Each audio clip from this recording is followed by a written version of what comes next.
Welcome to the ReaderHouse Roundtable, where authors from all walks of life come together to discuss the trials, tribulations, and triumphs of publishing their books. I'm your host, Corey Graham. Join us here every Friday night at 8 p.m. or listen anytime via podcast at Spotify, Apple Podcasts, Stitcher, TuneIn, and PodServe, to name just a few. The Author Roundtable is sponsored by ReaderHouse Online Bookstore, where the independent new authors come first. The new book, written by B.P. Douglas, is an adventure tale, and it's very exciting. It's titled A Fly Around the World, and we'll be talking all about this right now here at the ReaderHouse Author Roundtable. The author, Douglas, is right here with me. Welcome to the show, Douglas. I really appreciate you being here with me tonight. Thank you. I appreciate the invite. Absolutely. I'm excited to learn about A Fly Around the World. Can you tell me all about it? Yes, it originated from a after-school project that my daughter had to present to her school. It's a project she did completely on her own, and she gave her own title, and she actually titled it A Fly Around the World. Now, her concept is completely different from what I imagined, and right off the jump, I just started imagining the concept of what we're talking about right now, with Muska going around the world and seeing many different people and finding out how big the world is, not just actually going to other countries, but just your neighbors in your backyard. Where my daughter looked at me and said, "Dad, it's completely not what I imagined. It's not what I'm doing." I said, "Oh, well," I said, "Well, wouldn't that be wonderful if there was a book like that?" And my wife said, "Yeah, once you publish it." I said, "Oh, fair enough." So that's how we came to this. What sorts of readers do you think would be really into this? A lot of readers who probably come to America and they establish their family here. And what I vision is a bilingual child growing up around American children and feeling a little alienated just because they're not very familiar with the language or they're not familiar with the people that's around them. Sort of think about it as I'm comfortable with my own surroundings. I come from a different country. I want to be able to be in that comfort level. To help pull this child into that comfort level, there could be a book where the teacher would love to read in front of the children. And when there are books with different languages or languages from that child's country that mingles with the American language, it would give that child a sense of pride knowing that the children around him or her are interested in what cultural differences that they have from their country. Now, once you accepted the challenge from your family to write this book and you got started on it, how long of a process was this for you? Was it a long time to get this written and published and everything? It was a lot of procrastination on my part, to be quite honest with you. It was a lot of praying at night also to see what direction I'm going in with this. I just couldn't really lock on or really find a starting point. It wasn't a writer's block or anything like that. It was just basically about finding a starting point. So instead of focusing on one, I just let it happen. And the starting point came while I was on active duty at the time in the Army. Oh, wow. My soldier, he joined, and I work as human resources, and he joined me, and he's from Puerto Rico. And he said, Sergeant Douglas, there has to be more out there than what it is right now. And I asked him, you have to go into explaining that to me. What do you mean by that? He says, just has to be more. We have to come together in full understanding. And so I said, let me share a concept with you. And when I explained it to him, he said, you know what, I love it. And I said, I'll be honored if you and your family would be our first look into the fly around the world. There are going to be many concepts in the future with many countries, but Puerto Rico was the first. Is this your first time when it comes to publishing, writing books and things like that, or do you have experience in this? It is my first time. It was ground zero. Oh, congratulations. Thank you. Well, it must have been a crazy day for you when the first copy came in. You actually got to hold this thing that came to fruition after all that time. What was that like for you? Yes, it's very exciting. It's almost to the point where you can't imagine what's happening, but it is, like you said, when it's tangible right there in front of your face, you're like, oh, wow, this is real. I think my wife was more excited than I was. Well, I love the message of this book. I think a lot of readers are going to love it as well. Again, this is titled A Fly Around the World. It's written by B.P. Douglas and is published by Christian Faith Publishing, so you can really get it everywhere, like at Amazon and Barnes & Noble, iTunes, or also right down the street at your local bookshop. Well, Douglas, it's been really great talking with you tonight. I really appreciate you coming on the show and telling me all about this. Thanks again. Thank you. Thank you for having me.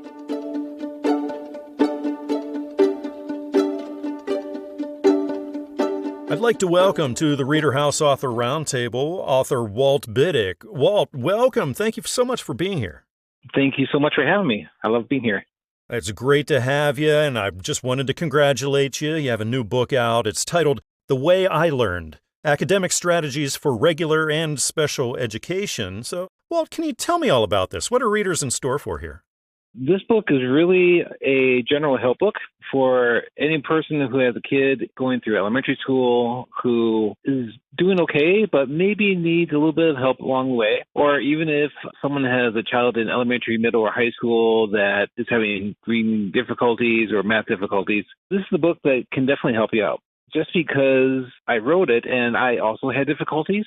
So if you ever wondered, how come my kid's not doing well in math? How do they see it? Well, this book would actually show you how they see math. So what sparked you to sit down and get started on this, Walt? I wrote it because I have dyslexia, also the math dyslexia called dyscalculia. And I really got tired of listening to all the stories from different people saying, oh, I have a hard time, with my kids and I have no idea why they're not learning. And so this book is really written really simply, and it gets right to the point to really help the reader with reading, writing, and math. When it comes to writing and publishing and all of that, are you new to this or have you done it before, Walt? I'm actually new to this. This is my first work, and I'm definitely really proud of it.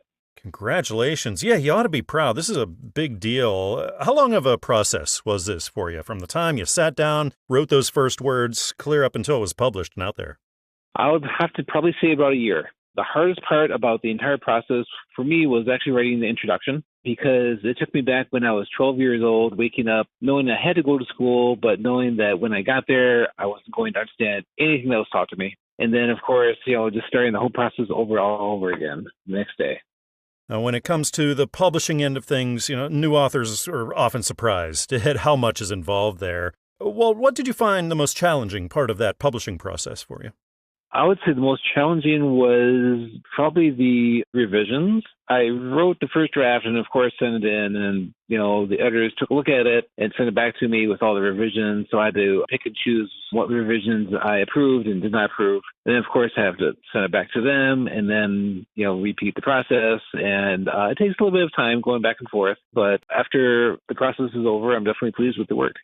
Yeah, that day finally came after all that work, and you got to hold this first copy in your hands the way I learned. What kind of a moment was that for you? It must have been pretty crazy. That was a really awesome moment. Having dyslexia, and of course, I am a teacher of, special education teacher, and I tell my kids that I really didn't have special education because it did not exist back then. It actually came out the year I graduated high school. Thank you so much.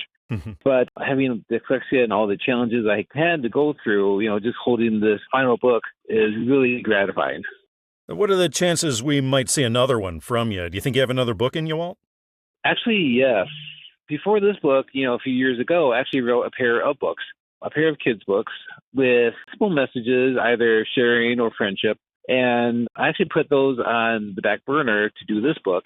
And of course, I wanted to reach out to the publishers, and I said, well, what do you think about these, pair of books? And they said, well, we love them. So it's in the beginning phases, but hopefully within a year or so, we might see the pair of kids' books coming out. Well, Walt, a lot of the people who are listening to us right now are aspiring authors. They're just getting ready to launch into this whole thing. Do you have any advice that you'd be able to throw out there for them? There's a million distractions out there, ranging from that level in the video game to the cat going across the keyboard. But just remember that you can only write your own story. No one's going to write it for you. Yes, I understand that life gets in the way, and of course, you have to go with life, but always try to find time to write, because that has to be your passion. Well, Walt, who inspires you, or what inspires you in your life, especially when it comes to things like this? I would definitely probably say my wife, because she totally believes in my ability to write. She's completely supportive. It's really important just to have that, person just to say, yes, you can do it.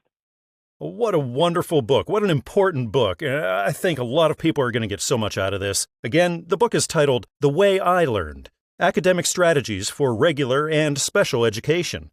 It's written by Walt Biddick and published by Newman Springs Publishing, so pick it up anywhere, like places like Amazon and Barnes & Noble and iTunes, and also traditional brick-and-mortar stores. Oh, Walt, it's been really great talking with you tonight. Thanks again for joining me here. Thank you so much for having me on. Definitely been a pleasure.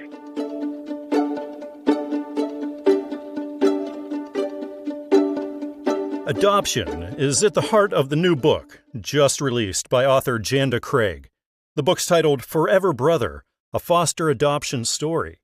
And I'm going to find out all about this book. Janda, the author, is here with me now at the ReaderHouse Author Roundtable. Janda, welcome. Thanks for being here tonight. Thanks for having me.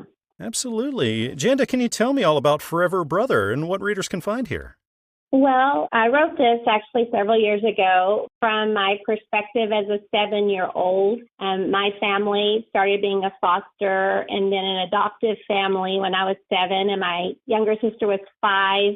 And we really didn't understand the process at all. We were excited about it, but we really didn't understand it. And grew up for the next 11 years fostering and adopting, and wound up adopting 2 of my brothers that we fostered, and in addition 2 more. So it's a big part of our family. I also have cousins that are adopted, and it's a big part of our family. So when my older boys were younger, they knew that my brothers were adopted, but really didn't understand the process. And trying to explain it to them, I had an idea to write this book.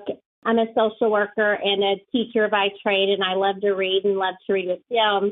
And I just realized that this might be a good way to help a lot of children that maybe don't understand the process. Would you say this is for younger children or a little bit older children, or is it across the board? Well, I would say that it is probably targeting around the ages of 4 to 8 or 9. It does use those foster adoption specific words. There is a glossary in the back that has kid-friendly terms like birth mother and placement meeting and those types of things. I think picture books are good at any age, and I use them at any age in my classrooms, and I still like to read picture books, but probably the target audience, I would say, would be young elementary. Janda, is this your first time at something like this, writing a book, publishing, or do you have experience doing it? No, just experience reading a lot of picture books. No, it's been my first experience. And actually, I wrote this story, like I said, like 20 years ago and never published it for various reasons, but mainly just life got busy. And a couple of years ago, my husband was like, we really need to get that published, and pushed me to do so. And so it's been an interesting process, and I've learned a lot along the way. And I probably would have truly given up if it weren't for my husband and every member of my family helping to support me and see this to fruition. And so it's truly been a big family project, and I'm very grateful for their input. Janda, what did you find the most challenging part about the publishing process?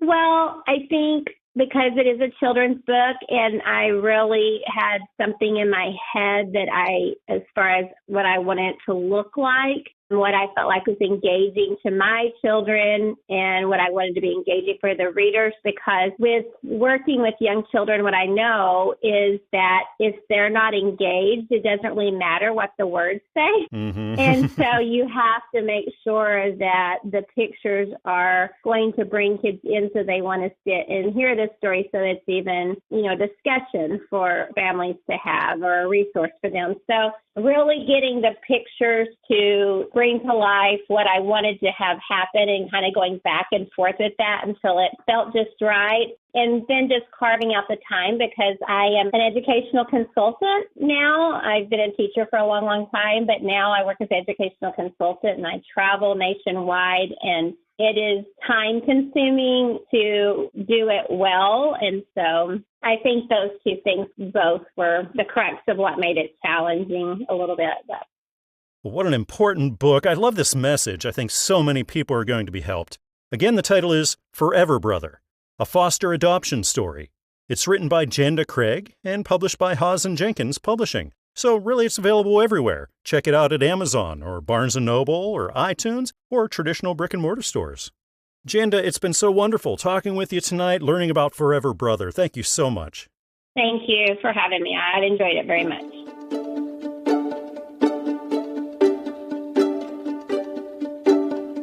There's a remarkable life story in the new book, co-written by DaLawn Parrish and Gary A. Hughes. The book's titled DaLawn Parrish, The Man Who Became a Wise Coach.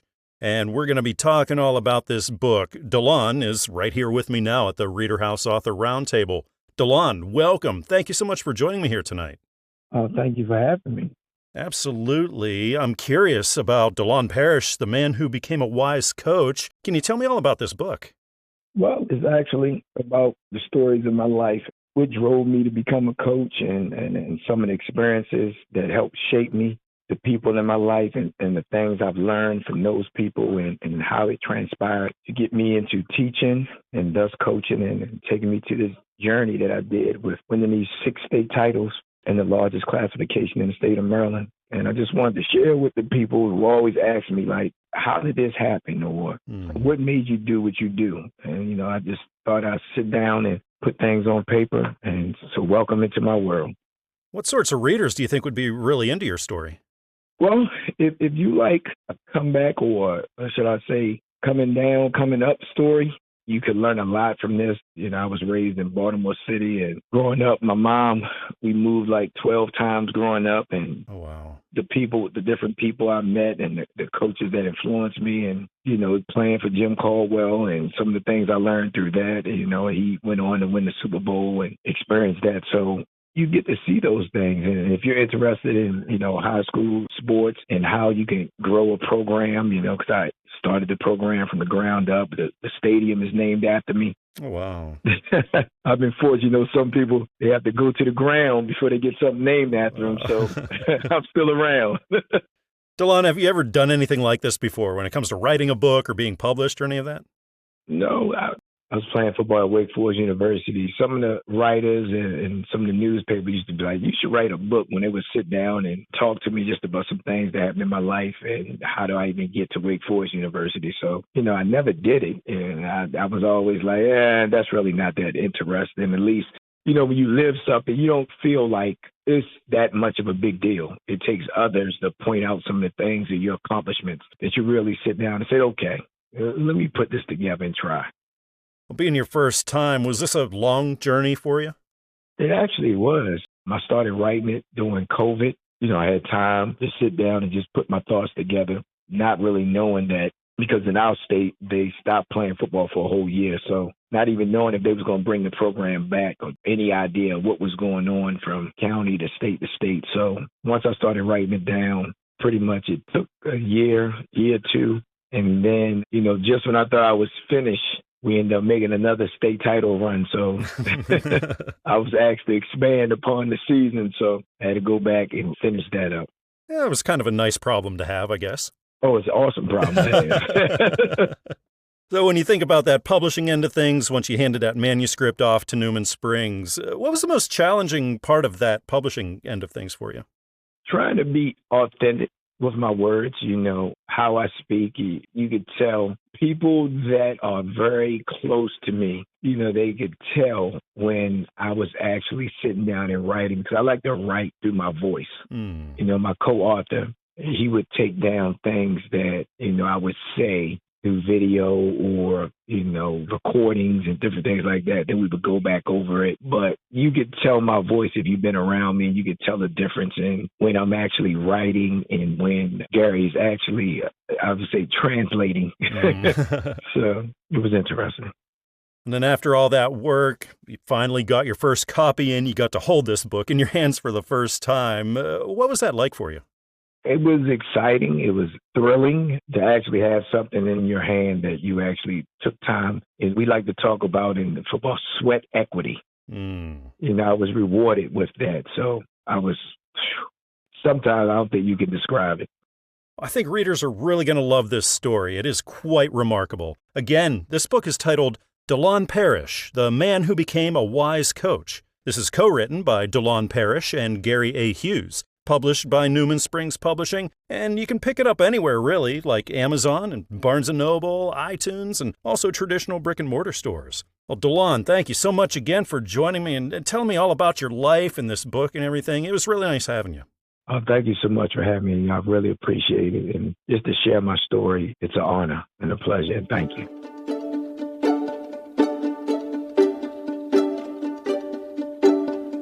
Joining me right now here at the ReaderHouse Author Roundtable, I'm really happy to welcome author Bakhshish Singh Sandhu. Bakhshish, welcome. Thank you so much for joining me.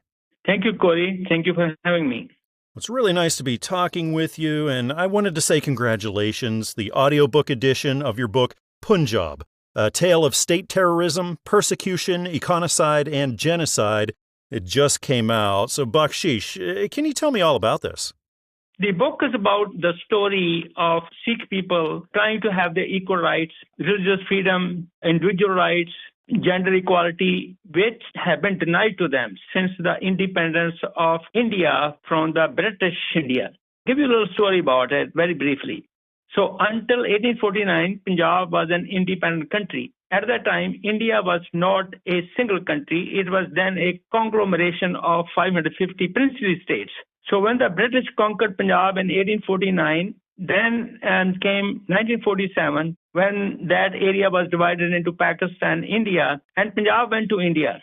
Somehow, the British, by improper decolonization, did not recreate the country of Punjab. So the Sikhs went with the Indian part of Punjab. Punjab was divided into two parts. One went to Pakistan, one went to India. The Sikhs went with Indian Punjab. Since there has been ongoing state terrorism, persecution, econicide, and genocide Sikhs within the Indian Punjab and even inside India. That's what the book is about. It tells all the stories, how Sikhs have been persecuted. There have been genocide of Sikhs and ongoing genocide and econicide of Sikh people in Punjab and in India. Bakhshish, what sort of readers were you writing this for? The book is about everybody in this world who loves democracy, equal rights, gender equality, religious freedom, social equality. Why the book has been written that since 1947, all the rights have been taken away from people of Punjab, but nobody knows about it. As you might know, there's a religious persecution not only of Sikhs, but also of Christians, Muslims, Buddhas, and all the religious minorities. But India has kept it hiding, telling all the world that India is a very peaceful country, it honors religious freedom, it is multicultural, but it's all false statements. And the proof of that is that if you go to United States Commission on International Religious Freedom website, then you will see the page every year. For the last 4 to 5 years, the United States Commission on International Religious Freedom delegates are not allowed to visit India. So what is India hiding? Even still, when Modi came last year in June 2023 and he got red carpet welcome and state dinner, at the same time, India was carrying out the assassination and transnational repression of Sikhs. And the prime example is Deep Singh Nijjar in Canada. He was assassinated. And there was planned to assassinate Gurpatwant Singh Pannu, who is legal advisor to Sikhs for Justice. But that was foiled. Our DEA agent was hired as a hitman because the Indian agent, Nikhil Gupta, who hired the DEA agent, did not know who he was. It's very, you can say, fortunate. They turned to be an American intelligence agent, and they followed the plot of assassination against Gurpatwant Singh Pannu. That's what the book is about. This sounds like it might have been something that took you a long time to write. Was that the case? It took a long time for me to write, but I think the blessing was the COVID-19.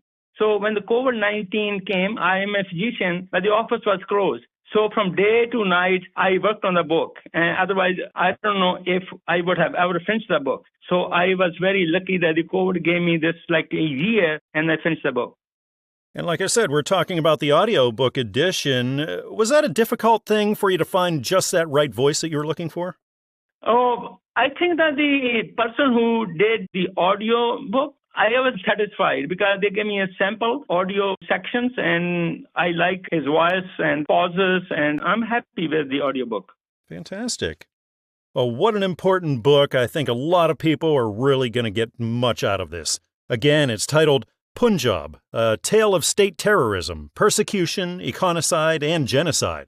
This is written by Bakhshish Singh Sandhu and published by the Audiobook Network, so you can find it in places where you'd usually go for your audiobooks, like Audible or iTunes and Amazon.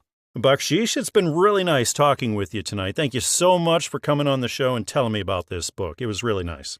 Thank you, Corey. I appreciate your support of my book. Thank you.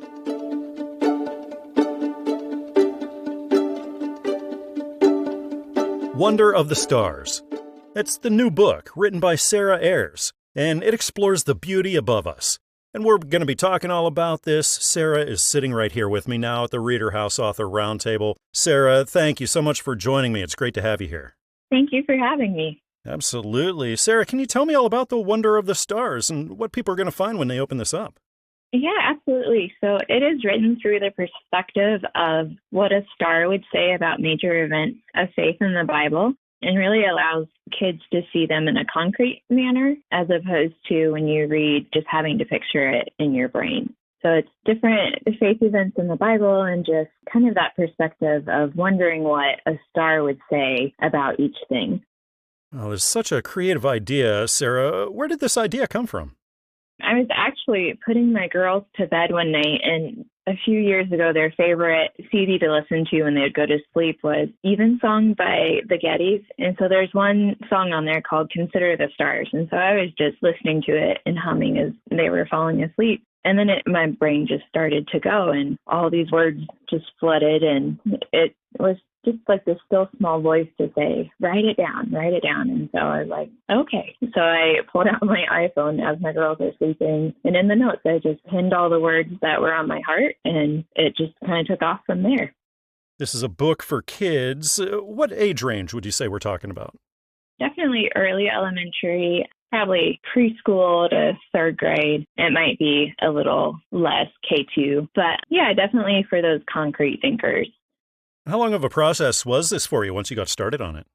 It was about 6 to 9 months before I had the finished product, and then maybe 10 months before I actually held it in my hands. But the writing piece of it took one night, and then I kind of held on to it for a little bit before I presented it to a publisher. But really, once I presented it and the writing board accepted it, it was about 6 to 9 months before the completed process was done. Is it your first time doing this kind of thing, or do you have experience in it? No, this was my first time. Oh, congratulations. Thank you. And I can only imagine what was going through your head when that first copy came in. You finally got to hold this tangible thing in your hands. What was that like for you, Sarah? Yeah, it was amazing because for so long, you keep this inside, and so you finally feel the Holy Spirit say, you need to write this down. And so you go back and forth of confidence of, is anybody really going to like this? And then to know that someone accepted it and they really liked it. And then it was just a lot of emotions of, this is going to further God's kingdom, and he's using me. How cool is that? So it was a really emotional thing, in the sense of it just took a simple yes on my end to see what God had in store for it. And something that's super important when it comes to children's books oftentimes are the illustrations. Sarah, how difficult of a process was that for you to kind of get that out of your head and onto the page the way you wanted it to look? Yeah, that was definitely more difficult than I anticipated, simply because you can only communicate so much of what's going on in your brain. And so kind of fine-tuning that detail of, it was important to have my girls a part of the book, and there were certain details that I really wanted. So it took a couple of times of back and forth of, okay, I want this changed, and this is kind of what I'm thinking in a general sense. So it was a little more challenging than I thought it would be. This is your first book. You're officially a published author, Sarah. So when you think about that, what's the most rewarding thing to you about that?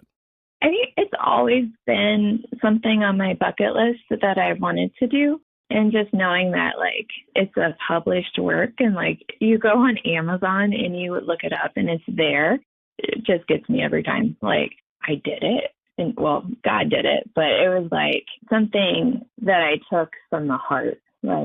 It's just amazing to me to think that other people really like it. Well, it sounds like so many children will be blessed by this book. Again, the book is titled Wonder of the Stars. It's written by Sarah Ayers and published by Christian Faith Publishing, so get it at places like Amazon and Barnes & Noble and iTunes and also traditional brick-and-mortar stores. Sarah, it's been really wonderful talking with you tonight. Thanks again for coming on the show and telling me all about this. Yeah, thank you for taking the time.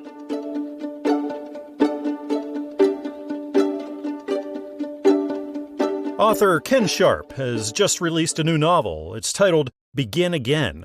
And I'm really happy to welcome Kenn to the show to talk all about it. Kenn, welcome. Thank you so much for joining me. Thank you for having me. Absolutely. Kenn, can you tell me all about Begin Again and what readers are going to find here?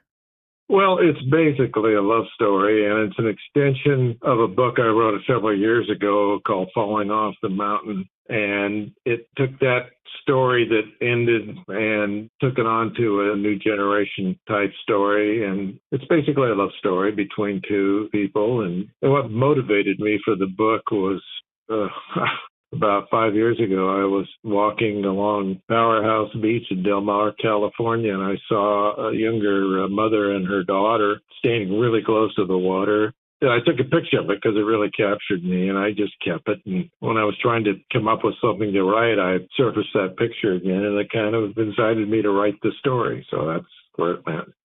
Would you say it's fans of romance novels that would be most into this? Yeah, I do. That definitely is a romance novel. Once you got started on Begin Again, how long of a journey was this for you, Kenn? The writing, the publishing, everything? It took about a year, I think. Yeah, that's about right. I think by the time I got it to the publisher, it was about a year. And that's about, by the time you go through the process of editing, tweaking things here and there, then by the time it's done and ready for publishing, it's about a year. You're telling me how this is a follow-up to the first one. And prior to that, do you have a background in writing and publishing and everything, or are you fairly new to this?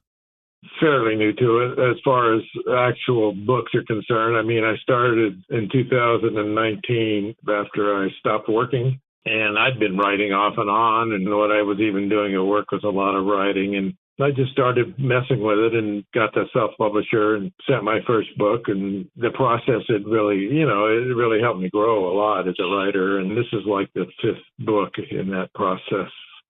Does that rush ever get old for you, Kenn, whenever you get your first copy in of that book you've been working on all that time? No, it's very enjoyable to see it in print, and it would be more enjoyable if a lot of people would buy it. But for now, it is. It's an enjoyable moment when they ship that original print copy to me. Then, yeah, I feel good about it. It's like it's done, and it's a hard process, by the way, because I get immersed in the stories that I write, and when I'm done with them, it's like I'm saying goodbye to the world that I created. So, yeah, it's an interesting process. I've got two manuscripts right now. One is a total rewrite of the first book I wrote, which is a lot better. And then the second one is an extension of this book. I'm in the process of having it reviewed by a few people right now so I can tweak it, and then we'll see what I'm going to do with it. Yeah, it takes a lot of hard work to get something like this out there. When it comes to the publishing end of things, Kenn, what do you find the most challenging part about that for you? Well, if I'm going to self-publish, it's not difficult. I mean, the people that I have that do the self-publishing are very responsive and good people, and they've supported me. But the manuscripts that I have right now, I'm really going to reach out and see if I can get a literary agent to support me and go to an actual publishing house. And when you're writing, Kenn, it happens to so many of us authors, writer's block. It can be so frustrating. Is that something you have to deal with from time to time? The hardest thing is to come up with a real story. I mean, I've transitioned from taking kind of an avatar of myself and others that I know and building the story around those experiences and to creating total fiction. And I think the hardest part is coming up with a baseline idea and then building on that. And usually what I do is I create a timeline, and then I create kind of a build-up of the individual personalities and see how I want to fit them together. And then I create a story out of that. Well, romance fans, definitely check out this book. The title is Begin Again. It's written by Kenn Sharpe, published by Newman Springs Publishing. You can get it everywhere, really, like Amazon, Barnes & Noble, iTunes, and down the street at your local bookshop. There you go. Kenn, it's been really great talking tonight. Thank you so much for coming on the show, telling me all about Begin Again and the process. It's been really nice. Great. I appreciate the time.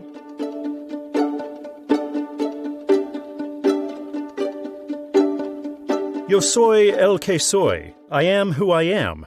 It's the name of the new children's book. It's written by Raúl Báez Hernández. And that's what we're going to be talking about right now here at the ReaderHouse Author Roundtable. The author, Raúl, is here with me. Raúl, welcome to the show. I really appreciate you being here with me.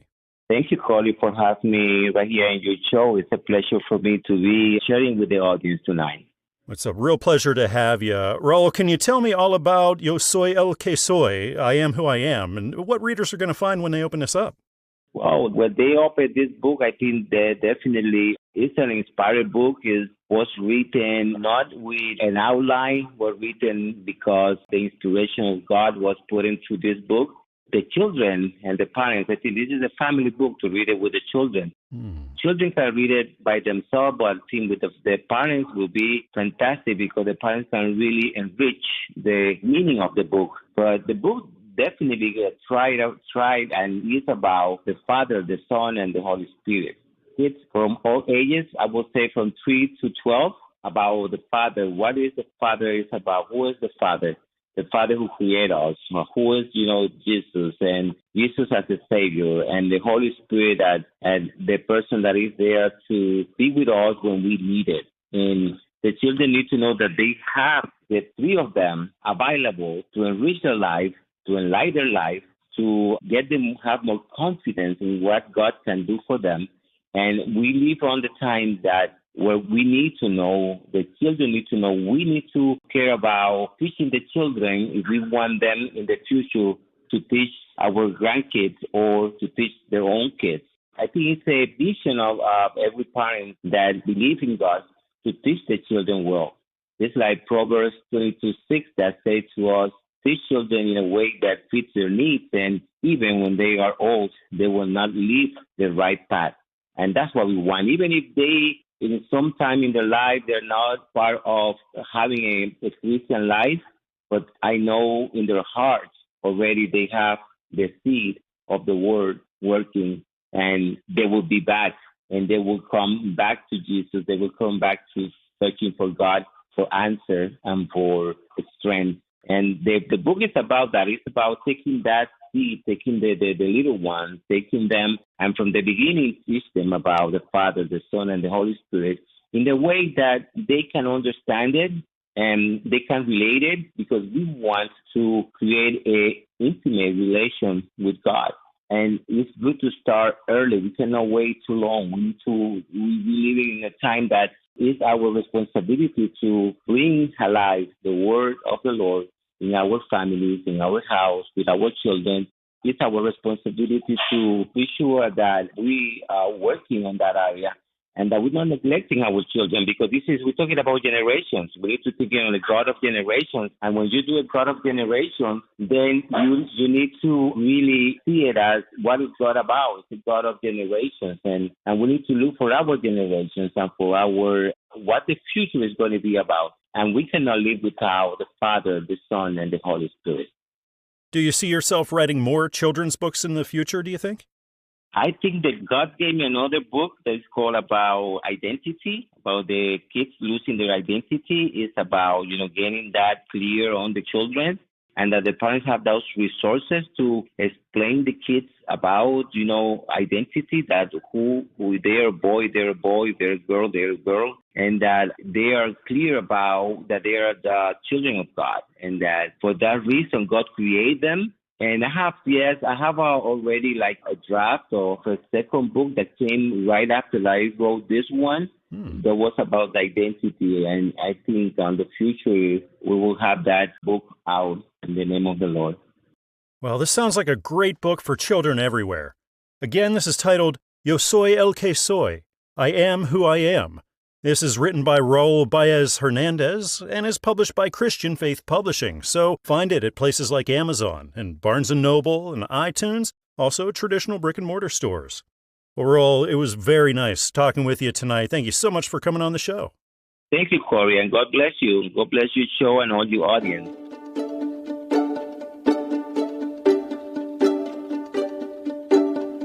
The book we're talking about right now here at the ReaderHouse Author Roundtable aims to help believers grow their faith by sound doctrine. It's titled Titus, Sound Doctrine and Faith. And the author, Bridget K. Erdman, is right here with me now, and we get to talk all about that. Bridget, welcome to the show. Thanks for joining me tonight. Hi, thanks for having me. Absolutely. Bridget, I'm excited to learn all about Titus, Sound Doctrine and Faith. So can you tell me about it? Well, first off, I started by looking into some Titus-based Bible studies of my own to go through just personally. And I found that there wasn't very many. And as I was going through that, God just kind of put it on my heart to, hey, you need to write one. This is why I led you to it. I kind of pushed back at that a little bit, and then I kept getting some confirmations coming up that, nope, this is what I needed to do in this season. So I set about looking for different books based about Paul, based about Titus himself, and just kind of dove into the scriptures and found some background information.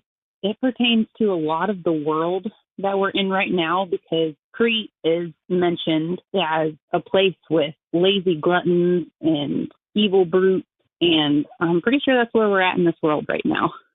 So why Titus, Bridget? Was there something specifically that led you to that book? Just God's calling. When I was writing this, I was actually the head of the women's ministry at my church. And some people have heard about the Titus 2 women. Mm-hmm. That's just talking about how the older women should be leading the younger women and teaching them through everyday life, through their love for their spouses, through their love for their church, through love for God, and basing their work off of productivity for their family instead of just strictly profitability. Because as the scriptures say, you cannot serve two masters. You cannot love God and money. So you have to choose who you're going to serve. Bridget, would you say that you wrote this primarily for women then?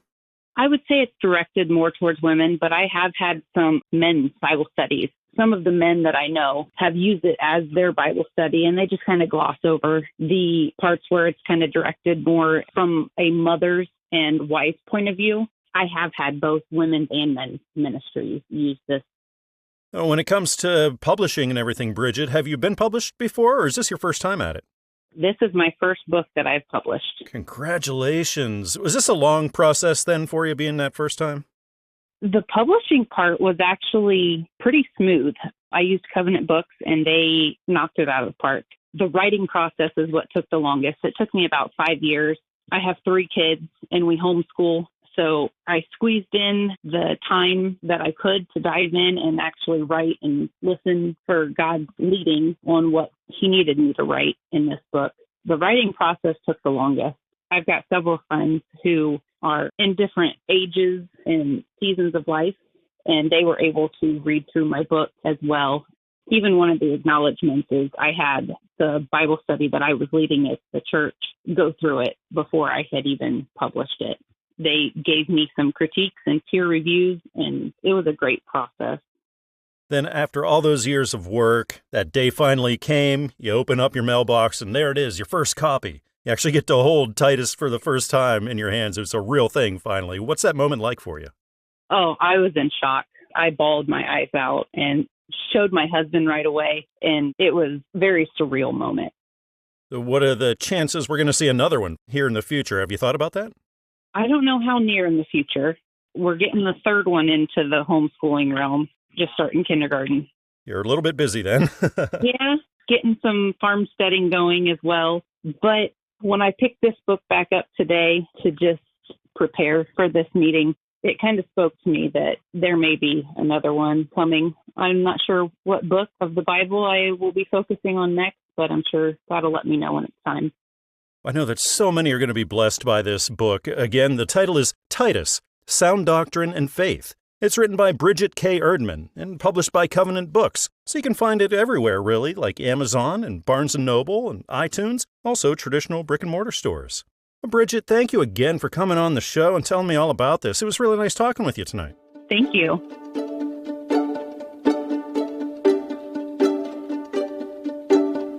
The book we're going to be talking about right now is a compilation of over 200 personal stories. The title is On God's Payroll, From the Depression-Era Prairies of South Dakota to the World War II Islands of the South Pacific and back. The author of these stories is Arno W. Schroeder, and right now I'm speaking with his son, Doug. Doug, welcome to the show. Thank you for joining me. Thank you. Can you tell me all about this book, On God's Payroll? Well, it started out as just my dad loved to tell stories. He's got a lot of stories. I heard the stories growing up when he was a young lad on the prairies of South Dakota, and from there became a Marine in the frontline battles of Okinawa in the South Pacific. And then he told those, and I enjoyed listening to those stories as he told them. He's a great storyteller. And then years go by, and he's telling them to his grandkids, my kids, and they're enjoying them as well. So I said to Dad, you really need to start writing these stories down and preserving them for now, even your great-grandchildren that were coming along. And as you might expect from a person of the World War II greatest generation, he kind of pushed me off and didn't want to do it, but slowly he started doing that and said he only had a few stories to write. And I just encouraged him, well, write them down as you think of them and as they come to your mind. And he started doing that. He had regular conversations with his older brother who lived in Chicago at the time, and Dad started writing these stories. And over a period of 13 years, he wrote the 213 stories that are contained in the book, and he wrote them in a total random order, and they sat there. Well, it was my idea that says, what if we take those and compile those into a readable volume? So what you end up having, I think the book is best categorized as saying it's an unintentional autobiography. And that's what makes it unique in the sense that Dad didn't sit down at the desk and started writing about his life and saying, I'm going to write about my early life and then here and here, and here's what I'm going to include, here's what I'm not going to include, here's what I better not say, here's what I better say. Nope, that wasn't it at all. He wrote 213 stories. But when they're compiled and put into a volume, as has now been done, you end up with that unintentional autobiography of my dad. And Doug, what made you decide to put all this work into it? I'm sure there was a lot of work organizing and getting this all ready for publishing. Why all this work to publish your father's stories? There was a lot of work. He hand wrote the stories. We had to type them up. My wife helped me do that. And then he kept writing for a while into his later years. At some point, then he finished, and I looked and said, well, there's more to it there. I wanted, first of all, to honor my dad's legacy and who he was as a person with the family and maybe with friends. But as I compiled the stories, and what really motivated me to bring the book to being published is, in the larger sense, the larger stories. And when you read the book, in my opinion, there's 4 other stories that are contained in the life of my dad's personal stories. And that's the real treasure that comes through this book, in my opinion. And once you got started on this, how long of a process was this for you?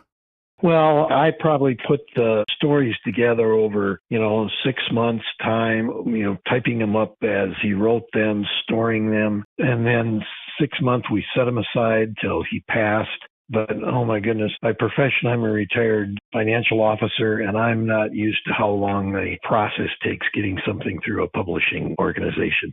And I had to press that because what was important to me was what came through was the transparency and the authenticity of Dad's stories, frankly, not whether he wrote in the Chicago style of writing. I didn't care if all the commas and all the semicolons were in the right place. What was more important to me is the sense of Dad's writing coming through. And that process now with the publisher is finally complete. It took just over a year to complete.